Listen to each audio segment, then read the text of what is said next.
हमारा जो last session था, उस सेशन में हमने देखा था कि historical volatility, implied volatility and India VIX के बारे में थोड़ा सा हमने जानकारी ली थी। एक थोड़ा सा रिव्यू लेते हैं और आगे आगे चलते हैं, कनेक्ट होने के लिए थोड़ा सा इजी रहेगा। जो हिस्टोरिकल वोलेटिलिटी है उससे हम पास्ट प्रेडिक्ट कर सकते हैं, और हिस्टोरिकल वोलेटिलिटी हर स्टॉक की, हर इंडेक्स की एक ही होती है। जो इम्प्लाइड वोलेटिलिटी है, वो implied volatility option strike price specific होती है। तो स्ट्राइक प्राइस की एक वोलेटिलिटी होती है, और वो हर स्ट्राइक प्राइस की इम्प्लाइड वोलेटिलिटी अलग अलग होती है। हिस्टोरिकल वोलेटिलिटी हमें पास्ट के बारे में, स्पेसिफिक स्टॉक या इंडेक्स में पास्ट के बारे में बताती है, where in case of implied volatility हम फ्यूचर प्रेडिक्ट कर सकते हैं स्पेसिफिक स्ट्राइक प्राइस के बेसिस पे। विक्स के बारे में हमने ज्यादा जानकारी नहीं ली थी, हमने यही बस देखा था कि इंडिया विक्स जो है वो वोलेटिलिटी इंडेक्स है, जिसको हम निफ्टी का इंडेक्स भी बोल सकते हैं। तो निफ्टी के बेसिस पे ये इंडिया विक्स है। तो अभी नॉर्मली इंडिया विक्स का जो यूटिलाइजेशन है वो बहुत ज्यादा होता है, बिकॉज स्ट्राइक प्राइस या ऑप्शन स्पेसिफिक काम करने वाले या स्ट्राइक प्राइस स्पेसिफिक काम करने वाले जो लोग हैं, उनको इम्प्लाइड वोलेटिलिटी बहुत यूटिलाइज होती है। बट ओवरऑल मार्केट का सेंटीमेंट देख के अगर आप काम कर रहे हो या आपका अच्छा खासा पोर्टफोलियो, तो उसको इंडिया विक्स डेफिनेटली हेल्प करता है। तो आज देखते हैं कि इंडिया विक्स एग्जैक्टली क्या है। तो आज के सेशन में हम देखेंगे कि इंडिया विक्स का डेफिनेशन, प्रेडिक्शन, अगर इंडिया विक्स को यूटिलाइज करके हम मार्केट में आने वाले कुछ दिनों के लिए या कुछ महीनों के लिए या कुछ साल के लिए हम क्या मार्केट प्रेडिक्शन कर सकते हैं कि मार्केट क्या मूवमेंट दे सकता है।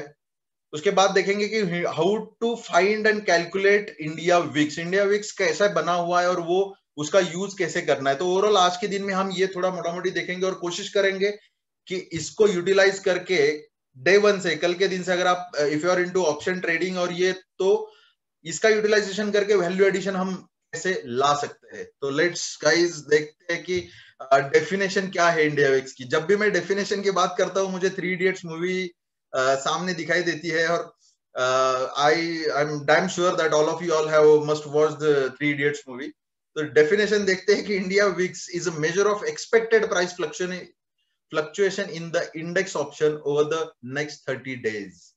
यहाँ पे थोड़ा कंफ्यूजन हो जाता है, थोड़ा सा ध्यान देके सुनोगे तो समझ में आ जाएगा और क्लियर भी हो जाएगा कि इंडिया विक्स, जब भी हम इंप्लाइड वोलेटिलिटी, हिस्टोरिकल वोलेटिलिटी या इंडिया विक्स की बात करेंगे, जो भी फिगर सामने आएगी उस फिगर में हम ये सोच देखते हैं या ये प्रेडिक्ट करते हैं कि ओवर पीरियड ऑफ 1 ईयर, एक साल के अंदर, जो अपना इंडिया सॉरी अपना जो निफ्टी है वो क्या मूवमेंट देगा। या फिर अगर आप हिस्टोरिकल वोलेटिलिटी स्पेसिफिक किसी स्टॉक की देख रहे हो, तो वहां पे वो स्टॉक पिछले एक साल में क्या उसने मूवमेंट दी, या इम्प्लाइड वोलेटिलिटी अगर देख रहे हो तो एक ईयर की। तो मोटा मोटी अगर वोलेटिलिटी का जब भी एक वोलेटिलिटी का जब भी क्या बोलते हैं, हम जब भी बात करते हैं तो मोटा मोटी एक साल का प्रिडिक्शन वहां पे देखते हैं। लेकिन यहाँ पे डेफिनेशन में तो बताया गया है कि I'm extremely sorry, mister Kunal, please don't do that. सारे लोग डिस्टर्ब हो रहे हैं। आपका नाम आ रहा है जब भी आप काम कर रहे हो, तो प्लीज प्लीज एक्सक्यूज। तो यहाँ पे जो डेफिनेशन है, तो यहाँ पे बताया जा रहा है कि नेक्स्ट 30 डेज में, आने वाले 30 डेज में क्या मूवमेंट निफ्टी की होगी, वो हम यहाँ पे प्रेडिक्ट कर सकते हैं। तो जैसे हम कैलकुलेशन के बेसिस पे कैलकुलेशन देखेंगे तो you all come to know कि एग्जैक्टली ये 30 डेज क्यों बोला गया है और एक साल का क्यों नहीं है। लेकिन लेट मी क्लियर हियर कि जो भी आप इंडिया विक्स, जब भी 20 चल रहा है, 30 चल रहा है, 40, 50, 60, जो भी इंडिया विक्स का फिगर रहेगा, तो वो फिगर एक साल का प्रिडिक्शन डिफाइन करता है या एक साल का प्रिडिक्शन दिखाता है, 30 डेज का नहीं दिखाता है। कैलकुलेशन में जब जाएंगे तो विल कम टू नो कि 30 डेज का क्यों बोला गया है। लेकिन जो इंडिया विक्स अगर 20 डेज देखते हैं तो उसमें थोड़ा सा कैलकुलेशन करके, अभी देखो ये कैलकुलेशन के ऊपर आ गया।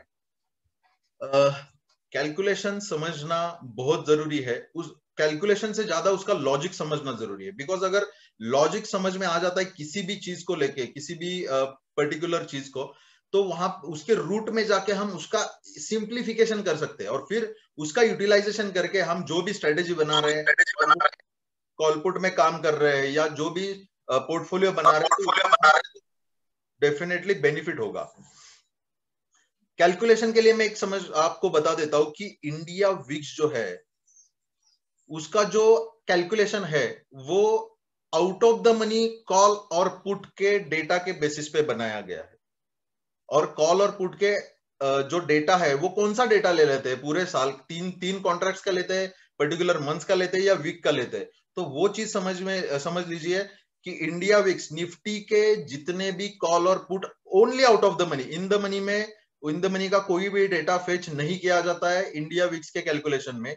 Only out of the money call and put, वो भी अगले 2 महीने का डेटा लिया जाता है, 2 कॉन्ट्रैक्ट्स का डेटा लिया जाता है। जो अपने कॉन्ट्रैक्ट्स होते हैं ना, जो वीक मंथली एक्सपायरी होती है, तो 2 मंथली एक्सपायरी का जो डेटा है उसका उसका डेटा लेके एक कैलकुलेशन है, और उस कैलकुलेशन के बेसिस पे वो इंडिया विक्स बनाया जा चुका है। अभी उसके अलावा अगर आपको एग्जैक्टली कैलकुलेशन कैसा है वो देखना है, तो उसके लिए बहुत इट्स अ कॉम्प्लिकेटेड प्रोसेस और बहुत नंबर्स है। अगर if anybody wants to know exactly कैसा कैलकुलेशन है, तो डेफिनेटली वो पर्सनल 1-to-1 करके मैं बता दूंगा। बट रियली मैं भी अगर करने बैठूंगा तो उसके लिए बहुत टाइम जाएगा, और नो नीड ऑफ इट, उसको एक्चुअल जरूरत नहीं है। बिकॉज उसका जो डेटा रेडीमेड, हमें जो डेटा मोटा मोटी मिल रहा है, उसके बेसिस पे हम अपना काम कर सकते हैं। तो गाइज ये बस समझ लीजिए कैलकुलेशन में कि करंट मंथ और नेक्स्ट मंथ के आउट ऑफ द मनी का कॉल एंड पुट का जो डेटा है उसको फेच करके इंडिया विक्स का कैलकुलेशन बनाया जाता है। फिर मेरा नेक्स्ट क्वेश्चन है कि अगर ये इंडिया विक्स जो है, इसका यूटिलाइजेशन करके आगे आने वाले 30 डेज 40 डेज जो भी जितने भी दिन है, क्या हम मार्केट प्रेडिक्ट कर सकते हैं? क्या निफ्टी प्रेडिक्ट कर सकते हैं? डेफिनेटली कर सकते हैं, लेकिन हम मार्केट कौन से डायरेक्शनल पे जा रहा है, डायरेक्शन पे जाएगा, ऊपर जाएगा कि नीचे जाएगा, ये प्रेडिक्ट नहीं कर सकते। मार्केट में कितनी वोलेटिलिटी होगी वो डेफिनेटली प्रेडिक्ट कर सकते हैं। जैसे हमने डेफिनेशन देखा था, अगर आसान भाषा में बोला जाए तो आने वाले 30 दिनों में, 30 दिन जब मैं बोलता हूं, जब भी मैं 30 डेज बोलता हूं, याद रखना कि 30 ट्रेडिंग सेशंस बोल रहा हूं, 30 ट्रेडिंग डेज बोल रहा हूं, 30 कैलेंडर के डेज नहीं बोल रहा हूं। तो 30 ट्रेडिंग डेज अगर आप मोटा मोटी आप देखोगे तो 20 वर्किंग डेज में से भी एक आध दो हॉलीडेज आ जाते हैं, और तो 18 अगर हम मोटा मोटी भी कैलकुलेट करेंगे तो 18 ट्रेडिंग डेज होते हैं एक महीने के अंदर। तो इसके लिए 2 महीने का जो डेटा लिया जाता है वो 30 ट्रेडिंग डेज का डेटा लिया जाता है। I think sir clear voice है, कोई प्रॉब्लम नहीं है सर। ठीक है, थैंक यू सो मच। तो नॉर्मल अगर हम देखा जाए तो यहाँ पे प्रिडिक्शन करने के लिए डेफिनेटली हम प्रिडिक्शन कर सकते हैं। जैसे मैंने बोला कि 30 ट्रेडिंग डेज कैलकुलेट किए जाते हैं। तो हमारे लिए अगर हम एक्सपायरी की बात कर रहे हैं तो 2 एक्सपायरी का डेटा हम ले लेते हैं, 2 एक्सपायरी का डेटा लेके उसके ऊपर हम काम करके इंडिया विक्स बना जाता है। अभी ये प्रिडिक्शन जो है वो अगले 30 ट्रेडिंग सेशंस के लिए, या एक मोटा मोटी अगर हम एक मंथ, अब जब भी को हम काम करेंगे डेरिवेटिव्स में, चाहे आप फ्यूचर में करो या ऑप्शंस में करो, तो हम मंथली एक्सपायरी के बेसिस पे काम करते हैं। अब हम ये प्रेडिक्ट कर सकते हैं क्या, दैट इज माय क्वेश्चन, कि आने वाले 30 डेज में, या जो भी एक्सपायरी है, नवंबर मंथ की एक्सपायरी हो सकती है, या दिसंबर मंथ की एक्सपायरी, मंथली एक्सपायरी की बात कर रहा हूं मैं, तो उसमें मार्केट कितना, निफ्टी जो है वो कितनी मूवमेंट दे सकती है, कितनी वोलेटिलिटी हो सकती है, कितनी ऊपर जा सकती है या कितनी नीचे जा सकती है। इंडिया विक्स को यूटिलाइज करके हम कभी भी ये मोटा मोटी प्रेडिक्ट नहीं कर सकते कि कौन से डायरेक्शन में जाएगी, लेकिन डेफिनेटली इसमें हेल्प ये होती है कि या तो ऊपर जाएगी या नीचे जाएगी, कितने परसेंट की मूवमेंट होगी ये डेफिनेटली हम मोटा मोटी पता कर सकते हैं। तो आज देखेंगे कि एग्जैक्टली वो कैसे होता है, और लास्ट में हम देखेंगे कि इसका यूज क्या है। मतलब हम ये इंडिया वीक्स को यूटिलाइज करके हम क्या क्या बेनिफिट ले सकते हैं अपना। अगर पोर्टफोलियो तो पोर्टफोलियो में उसका यूटिलाइज कर सकते हैं क्या, अगर हमारा पोर्टफोलियो नहीं, लेकिन जो लोग स्ट्रेटेजी में काम कर रहे हैं उनके लिए बेनिफिट हो सकता है क्या, फ्यूचर्स में जो लोग काम कर रहे हैं उनके लिए कुछ बेनिफिट हो सकता है क्या, डेफिनेटली देख सकते हैं। अभी देखते हैं, मैं आपको लेके जाता हूँ एग्जैक्टली हमें इंडिया विक्स कहाँ पे दिखता है, और वो हम उसका डेटा कहाँ से देख सकते हैं कि नहीं देख सकते, वो हम पहले देखेंगे। अगर आपको स्क्रीन दिख रही है तो ये मैं India VIX sorry NSC India के वेबसाइट पे चला गया, होम पेज पे है हम। अगर हम होम पेज पे जा रहे हैं तो अगर यहाँ पे आप क्लिक करोगे तो यहाँ पे आपको इंडिया विक्स का डेटा दिखता है। इंडिया विक्स कितना चल रहा है, ये 20.4975 करंट दिखाई दे रहा है। अब ये सेक्टोरियल भी बहुत सारे मतलब यहाँ पे एक इंडिया एनएससी इंडिया के वेबसाइट पे तो सारे डेटा मिल जाता है। तो मोटा मोटे अगर देखना है, अभी हम देखते हैं कि इंडिया वीक्स का डेटा यूटिलाइज करके हम आगे आने वाले 30 डेज के लिए कुछ प्रेडिक्ट कर सकते हैं क्या, अगर कर सकते हैं तो वो कैसा। तो आपको जाना है प्रोडक्ट्स में जाने के बाद इंडाइसेस में जाओगे, हिस्टोरिकल डेटा में अगर आप जाओगे, यहाँ पे सर्च पे ऑप्शन क्लिक करोगे तो यहाँ पे आपको हिस्टोरिकल इंडेक्स डेटा, लेकिन हमें क्या चाहिए, हिस्टोरिकल इंडिया विक्स डेटा चाहिए। अभी हम कोशिश करते हैं कि लास्ट 1 मंथ का देख लेते हैं कि 1 अक्टूबर से नवंबर का ले लेते हैं। नवंबर, कल क्या डेट थी, 6 नवंबर, और गेट डेटा कर लेते हैं। तो ये डेटा हमें मिल गया। ये कौन सा डेटा है, historical data of India weeks. इसको आप डेट वाइज अगर देखोगे तो 1 अक्टूबर को ये क्या प्राइस पे ओपन हुआ, कितना हाई गया, कितना लो गया, इसका जो क्लोजिंग भाव था वो कितना था, वो सारे प्रीवियस क्लोज कितना था, with the help of previous close ये कितना परसेंटेज में चेंज हुआ, ये सारे डेटा हमें यहाँ पे मिल जाते हैं। तो हिस्टोरिकल डेटा ये आप फेच कर सकते हो कितने भी दिनों का, लेकिन एट अ टाइम अगर आपको देखना है एक ही सिंगल स्क्रीन पे, तो मेरे ख्याल से 90 डेज का ही डेटा हम देख सकते हैं। तो 90 डेज देख के आप पीछे जाके काम कर सकते हो। तो मोटा मोटी अब थोड़ा सा एक कोशिश करते हैं कि हम यहाँ पे लेट से थोड़ा सा क्लैरिफिकेशन के लिए, 1 अक्टूबर को जो इंडिया विक्स का क्लोजिंग का भाव था वो था 18.35। तो 1 अक्टूबर को क्या हम प्रेडिक्ट कर सकते थे कि निफ्टी 1 नवंबर को कितना मूवमेंट दे सकती है आइदर साइड, मतलब अप साइड और डाउन साइड, क्या कर सकते थे? एक बार थोड़ा सा कोशिश करके देखते हैं। मैं आपको अभी मैं जैसे मैंने बोला कि ये जो इंडिया विक्स है 1 अक्टूबर का 18.35, आपको मैं कैल्सी मैंने ओपन किया, वो दिख रहा है आपको? कोई एक So, Sopan, can you tell me the site because I'm not able to find it. NSC के बाद NSC India, NSC India, then product, right? Just hold on. मैं एक बताना चाहता हूँ डिस्कस की, यहाँ पे थोड़ा सा क्लियर होने दीजिए, फिर क्वेश्चन आंसर सेशन में जो भी क्वेश्चंस होंगे वो मैं आपके क्लियर करा दूंगा। फिर भी एक बार मैं बोलता हूँ कि nseIndia.com पे आप जाओगे तो प्रोडक्ट्स में जाना है आपको। प्रोडक्ट्स में जाने के बाद आपको कैपिटल मार्केट में सेकंड ऑप्शन आता है, पहला आता है इक्विटी, सेकंड आता है इंडाइसेस। तो इंडाइसेस के ऊपर आप क्लिक करोगे तो आपको 3-4 ऑप्शंस दिखेंगे, current market reports, historical data, market consultations. तो हिस्टोरिकल डेटा में आप जाओगे तो वहां पे फर्स्ट ही वहां पे होगा हिस्टोरिकल इंडेक्स डेटा।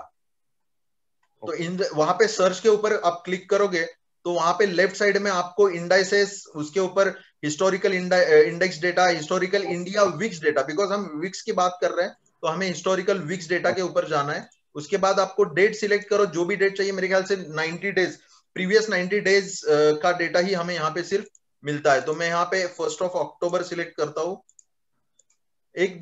मोटा मोटी मुझे बस यहाँ पे आपको दिखाना है कि हम यहाँ पे प्रेडिक्ट कर सकते हैं क्या, और कर सकते हैं तो कितना एक्यूरेसी के साथ आता है।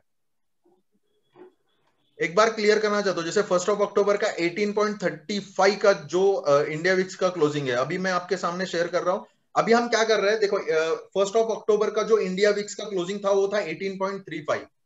अभी हम कोशिश कर रहे हैं कि 1 अक्टूबर को हम क्या प्रेडिक्ट कर सकते थे कि 1 नवंबर को निफ्टी कितना ऊपर या कितना नीचे जाएगा, जो इंडिया विक्स का डेफिनेशन है। तो वो अगर देखना है तो मैं आपके सामने कैलकुलेटर, आपको कैल्सी दिख रहा है क्या, वो that is my question. Supan भाई, if you are available. No sir, कैल्सी नहीं दिख रहा है। अच्छा, कैलकुलेटर भी नहीं दिख रहा है, वी नीड टू फीच दैट। ठीक है, जस्ट होल्ड। हाँ, शायद अब दिख रहा होगा। Yes sir, thank you sir. तो नॉर्मल मुझे ये बताना है कि जब भी हम 18.36 की बात कर रहे हैं तो 18.36 जो है 35 था, 36 था, तो 18.35 जो इंडिया विक्स था वो एक साल का प्रिडिक्शन बताता है। लेकिन यहाँ पे कंफ्यूजन या फिर थोड़ा समझने की बात यह है कि हम जो डेटा, जो इंडिया विक्स बनाया गया है, जो 18.35 जिसका प्राइस आया है, यह डेटा कैसे बनाया गया है कि 30 ट्रेडिंग डेज का डेटा बना के, ऑप्शंस का जो आउट ऑफ द मनी है उसका डेटा बना के, तो मोटा मोटी देखा जाए तो 2 महीने के, 2 मंथली एक्सपायरी का डेटा बना के, तो ये जो प्रेडिक्शन है 18.35 ये 2 महीने का डेटा है। मतलब हम ये सोचते हैं कि, पहला तो मैं एक चीज क्लियर करता हूं, थोड़ा सा ध्यान से सुनिए, समझने के लिए बहुत इजी है लेकिन समझना बहुत जरूरी है। जो 18.36 है ये जो कैलकुलेशन है पूरे साल का है। तो मैं अगर पूरे साल का 18.36 डिवाइडेड बाय, या 35 था मेरे ख्याल से, डिवाइडेड बाय अगर मैं 12 करता हूं तो क्या ये जो 1.52 आया वो 1 महीने का प्रेडिक्शन आया?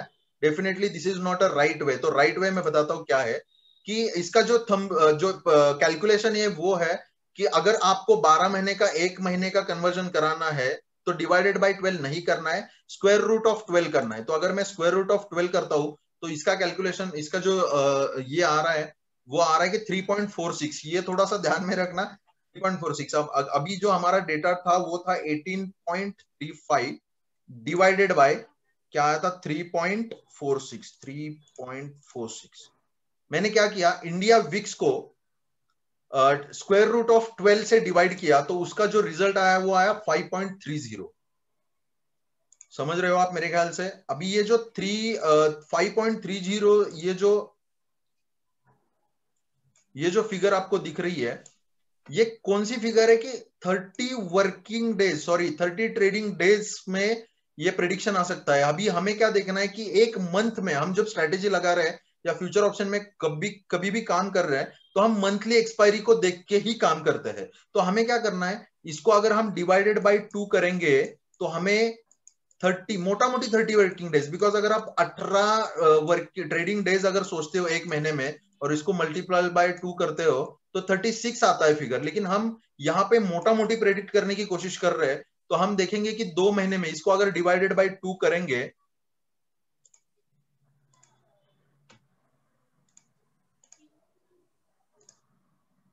तो हमारा आंसर आता है 2.65।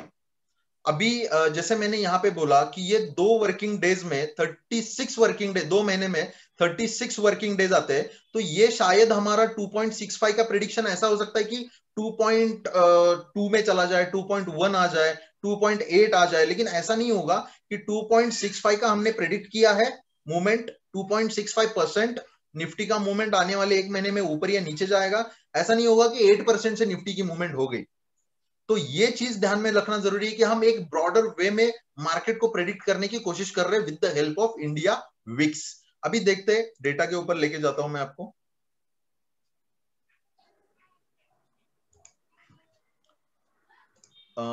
हम अभी हमने देखा था कि हमारा जो कैलकुलेशन आया था वो कितना आया था 2.65।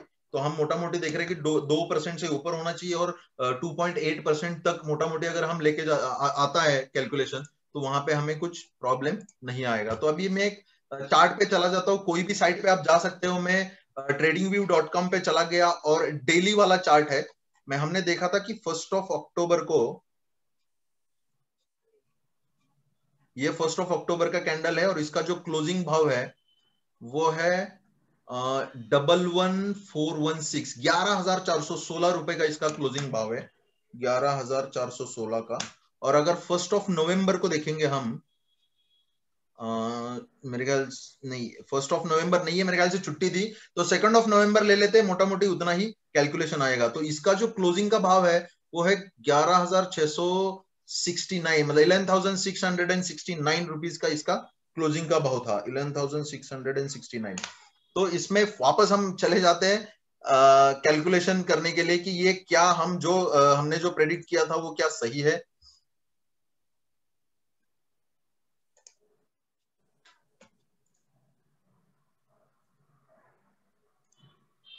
यहाँ पे जब भी आप कैलकुलेशन कर रहे हो तो ये समझना जरूरी है कि हम ब्रॉडर वे में मार्केट को या निफ्टी की मूवमेंट समझने की कोशिश कर रहे हैं। यस, तो डेटा था हमारा 11,416, ये था 1 अक्टूबर का क्लोजिंग। इसको हम माइनस कर रहे हैं 11,669 से, तो हमारा जो रिजल्ट आ रहा है वो जो कैलकुलेशन है वो 253 पॉइंट्स है। ये 253 पॉइंट से निफ्टी की मूवमेंट हो चुकी है। अभी ये प्लस और माइनस सिंबल नहीं देखना है, बिकॉज इंडिया विक्स की जब भी हम बात करते हैं तो डायरेक्शन की बात कभी भी नहीं करते, सिर्फ वोलेटिलिटी की बात करते हैं। तो 253 हम मोटा मोटी फिगर ले लेते हैं। 253 डिवाइडेड बाय, अगर मैं 1 अक्टूबर को 11,416 निफ्टी का भाव था तो उसको हम डिवाइड करते हैं तो हमें ये यहाँ पे दिखाई देता है कि 2.021। अगर इसको मैं परसेंटेज में कैलकुलेट करूंगा तो हमारा रिजल्ट कितना आया, जो ये आया हमारा जो कैलकुलेशन आया है वो 2.20। एक सेकेंड, हाँ, तो ये हमने क्या देखा था, ये जो हमारा फिगर आ गया है ना 2.21, तो ये हमने प्रैक्टिकली देखा कि 1 अक्टूबर को निफ्टी कहां पे थी, 1 नवंबर 1 अक्टूबर नवंबर को छुट्टी थी, तो 2 नवंबर को जो परसेंटेज जो चेंज हुआ वो 2.21 था, और जो हमारा थ्योरेटिकल कैलकुलेशन जो हमने निकाला था, जो प्रेडिक्ट किया था, वो था 2.65। तो मोटा मोटी अगर आप देखोगे तो ये मिलता जुलता है, बिकॉज ये 2.65 जो हमने डेटा निकाला था वो अप्रोक्सीमेटली 35, 34 या 36 ट्रेडिंग डेज का था, और ये जो आया हुआ है ये 30 ट्रेडिंग डेज का आया हुआ है, मतलब एक मंथली एक्सपायरी का आया हुआ है। तो मोटा मोटी हमें यहाँ पे समझ में आ जाता है। अभी एक एग्जांपल देना चाहूंगा, जो हमारे क्लब मेंबर्स है, जो पुराने क्लब मेंबर्स है, उनको याद है कि अप्रोक्सीमेटली मेरे ख्याल से बड़ी मूवमेंट आई थी हमारी मार्च अप्रैल में, ठीक है, मार्च में जो सर्किट भी लगा था मार्केट को, तो मार्च और अप्रैल में जो इंडिया वीक्स अगर आपने देखा होगा तो 83 के आसपास भी गया था। तो ये उस टाइम पे अगर ये नॉलेज आपके पास रहती तो आपका जो पोर्टफोलियो, जो डर था, एक सब हर किसी को डर रहता है, कितना भी बड़ा पोर्टफोलियो कितना भी छोटा पोर्टफोलियो रहने दो, एक डर सा रहता है कि मार्केट अब कितना नीचे जाएगा, बिकॉज किसी को पता नहीं है कि आने वाले 30 डेज 60 डेज 90 डेज में मार्केट में क्या मूवमेंट आने वाली है। तो अगर आप ये डेटा अगर आपके पास है, अगर आप प्रेडिक्ट कर पा रहे हो, तो हमारे पास एक एक्सपीरियंस ऐसा है कि एक हमारे क्लब मेंबर्स हैं, उनका एक पोर्टफोलियो अच्छा खासे अमाउंट का था, मैं डिस्क्लोज करना नहीं चाहता, लेकिन वो डर से गए थे कि अभी यहाँ से शायद मैं सारा पोर्टफोलियो निकाल के स्क्वायर ऑफ करके निकल जाऊं, और फिर मार्केट में जब अपॉर्चुनिटी आएगी तो उसमें शायद मैं एंटर करूं, लेकिन वो डर से गए थे। लेकिन हाँ, हमने एक सोल्यूशन दिया कि एक मार्केट में उस टाइम पे मेरे ख्याल से 8-9% की मूवमेंट, परसेंटेज की 8 to 9% एक महीने में आने वाले दिनों में मूवमेंट आएगी, ऐसा एक इंडिया वीक्स हमें डेटा दे रहा था। तो बेस्ड ऑन दैट हमने कुछ पोजीशन हेज किया था, और सक्सेसफुली हमने वो पोर्टफोलियो भी बचा लिया, और उसमें कोई रॉकेट साइंस नहीं था इसमें ये। और the beauty of this product, ये कैलकुलेशन बेस्ड अप्रोच है। अगर आप ये कैलकुलेशन के साथ जाते हो तो थोड़ा सा फेयर आइडिया आ जाता है, और हम क्या कर रहे हैं वो हमें पता चल जाता है। कोई भी यहाँ पे अनसर्टेनिटी, बहुत ज्यादा अनसर्टेनिटी नहीं रहती है। तो हमने यहाँ पे देखा कि आने वाले 30 डेज के लिए जो आज का डेटा है उसके बेसिस पे हम एक प्रेडिक्ट कर सकते हैं। ओके, तो आने वाले 30 डेज के लिए मार्केट क्या मूवमेंट देगा वो हम डेफिनेटली प्रेडिक्ट कर सकते हैं। तो मेरे ख्याल से हमने ऑलमोस्ट 30-35 मिनट्स हो चुके हैं। ये जो डेटा हमने शेयर किया है, अभी इसका यूज कैसे करना है वो मैं आपको 1-2 मिनट में समझाने की कोशिश करता हूं। कि देखो, इंडिया वीक्स, अभी हमें पता चल रहा है कि निफ्टी का जो मूवमेंट है आने वाले 30 दिन में हमें 2%, 3% या 5% जा रहा है। अगर आप फ्यूचर स्पेसिफिक काम कर रहे हो तो याद रखना कि आप अगर लॉन्ग की पोजीशन बना रहे हो और 2% की मूवमेंट अगर मिल रही है तो आपको वहां से निकल जाना है। दैट इज माई जस्ट, मैं लर्निंग बेसिस पे आपको बता रहा हूं, मैं आपको कोई टिप नहीं दे रहा हूं। मैं ये बता रहा हूं कि अगर आप लॉन्ग पोजीशन बना रहे हो और 2% की movement either side down side हो गई तो भी आपको वहां से निकल जाना है। ऊपर की साइड मतलब आपके फेवर में मूवमेंट हुई तब भी आपको निकल जाना है। ऐसा हो सकता है, देखो ये जो मूवमेंट है ना, ये आपने पूरे मंथ की कैलकुलेट की है, तो इन बिटवीन ग्लोबल न्यूज भी आ सकते हैं, नेशनल न्यूज भी आ सकते हैं, कोई अनप्रेडिक्टेड घटना हो सकती है जिसके वजह से मार्केट अनएक्सपेक्टेड मूवमेंट दे।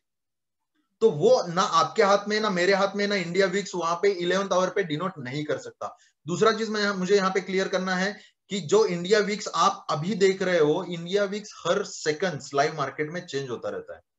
तो ये फेयर आइडिया आने के लिए डेफिनेटली हेल्प होगा। और अगर फ्यूचर में ऑप्शंस में आप काम कर रहे हो, जो हम स्पेसिफिक हमारी जो स्पेशलिटी है कि ऑप्शंस में हम स्ट्रैडल स्ट्रैंगल जो राइटिंग में काम करते हैं, या उसको जो बटरफ्लाई है, जो बहुत सारी स्ट्रेटेजीज में हम काम करते हैं, तो उस टाइम पे हमें कौन सा कॉल राइट या कौन सा पुट राइट करना है स्पेसिफिक टाइम पे, और उसका जो प्रीमियम जो मिल रहा है वो सही है, महंगा है, सस्ता है, ये सारी चीजें हमें मोटा मोटी फेयर आइडिया पहले ही आ जाती है। तो उसके वजह से जो अगर हम देखेंगे तो एक फेयर आइडिया आने की वजह से जो एंट्री और एग्जिट लेवल, दो यू आर ट्रेडिंग इन, मतलब या डीलिंग इन स्ट्रेटेजीज, या फिर आप स्पेसिफिक कोई स्टॉक में काम कर रहे हो, तो पोजीशन हेज करना है नहीं करना है, स्टॉप लॉस कौन सा मेंटेन करना है, वो भी अगर फेयर आइडिया हमें आ जाती है तो नथिंग लाइक इट, मतलब इससे ज्यादा और बेनिफिट क्या हो सकता है।